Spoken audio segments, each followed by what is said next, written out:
അല്പം രസകരവും ഉപകാരപ്രദവും ആരോഗ്യദായകവുമായ ഒരു വിദ്യയുണ്ട്. മറ്റൊന്നുമല്ല, വെളുത്തുള്ളി ഉപയോഗിച്ച് ഒരല്ലി തൊലികളഞ്ഞ വെളുത്തുള്ളി ചെവിക്കുള്ളിൽ വെച്ചാൽ ലഭിക്കുന്ന അമ്പരപ്പിക്കുന്ന ആരോഗ്യ ഗുണങ്ങൾ എന്തൊക്കെയാണ് എന്ന് നോക്കാം. പൊതുവെ വെളുത്തുള്ളി ജലദോഷവും പനിയും മാറാൻ ഉപയോഗിച്ചു വരുന്ന ഒന്നാണ്. അതിന്റെ ആന്റി ബാക്ടീരിയൽ സ്വഭാവമാണ് ഇതിന് പ്രധാന കാരണം. പണ്ടുകാലം മുതലേ നമ്മുടെ പൂർവികർ ഇങ്ങനെ ഒരു രീതി തുടർന്നു വന്നിട്ടുണ്ട്. ചെവിയിൽ വെളുത്തുള്ളി വെക്കുന്നത് ചെവിവേദനയും തലവേദനയും വളരെ പെട്ടെന്ന് ശമിക്കാൻ ഉത്തമമാണ്. അതിൽ ചെവിയിലുണ്ടാകുന്ന വേദന അത്ര സുഖകരം അല്ലാത്ത ഒരു അവസ്ഥയാണ്. ഒരു ഹെഡ്സെറ്റ് ഫിറ്റ് ആകുന്നത് പോലെ ഒരല്ലി വെളുത്തുള്ളി വെച്ചാൽ വളരെ പെട്ടെന്ന് തന്നെ വേദന ശമിക്കുന്നതാണ്. ഉറങ്ങുന്നതിന് മുമ്പ് ചെവിയിൽ ഒരല്ലി വെളുത്തുള്ളി വെച്ച് കിടന്നുറങ്ങിയാൽ അടുത്ത ദിവസം ശരീരത്തിൽ മറ്റ് അസ്വസ്ഥതകൾ തലവേദനയടക്കം വരില്ല എന്ന് മാത്രമല്ല, പുതിയൊരു ഉണർവ് ലഭിക്കുകയും ചെയ്യും. കുട്ടികളിലും മുതിർന്നവരിലും പനി മാറിക്കിട്ടാനും വെളുത്തുള്ളി ഉപയോഗിച്ചുള്ള ഈ വിദ്യ ഉത്തമമാണ്. മുറിച്ച് കഷ്ണങ്ങളായ വെളുത്തുള്ളി ആപ്പിൾ സിഡാർ വിനെഗറിൽ അല്പനേരം മുക്കി വെക്കുക.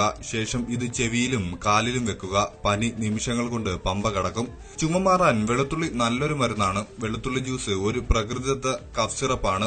അത് ഉണ്ടാക്കുന്നത് എങ്ങനെയെന്ന് നോക്കാം. ആവശ്യമുള്ള സാധനങ്ങൾ: ഒരു വെളുത്തുള്ളി മുഴുവനായി എടുക്കുക, 2-3 ടേബിൾ സ്പൂൺ ചെറുതേനും. ഇനി തയ്യാറാക്കുന്ന വിധം എങ്ങനെയെന്ന് നോക്കാം. തൊലി കളഞ്ഞ ഒരു വെളുത്തുള്ളിയുടെ മുഴുവൻ അല്ലികളും ഒരു പാത്രത്തിൽ ഇട്ടുവെക്കുക. ശേഷം അതിൽ തേൻ എല്ലായിടത്തും എത്തുന്ന രീതിയിൽ ഒഴിക്കുക.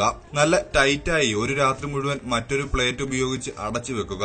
എന്തെങ്കിലും തുണി ഉപയോഗിച്ച് കെട്ടി മുറിയുടെ താപനിലയിൽ സൂക്ഷിക്കുന്നതാണ് ഏറ്റവും ഉത്തമം. ഒരു ദിവസത്തേക്കുള്ള സിറപ്പാണ് നമ്മൾ ഇങ്ങനെ ഉണ്ടാക്കുന്നത്. 2 മണിക്കൂർ ഇടവിട്ട് 1 ടേബിൾ സ്പൂൺ വീതം കഴിക്കുന്നത് നിങ്ങളുടെ ചുമയും മറ്റു ബുദ്ധിമുട്ടുകളും മാറി വളരെ എളുപ്പത്തിൽ നിങ്ങൾക്ക് ശ്വസിക്കാൻ സാധിക്കുകയും ചെയ്യും.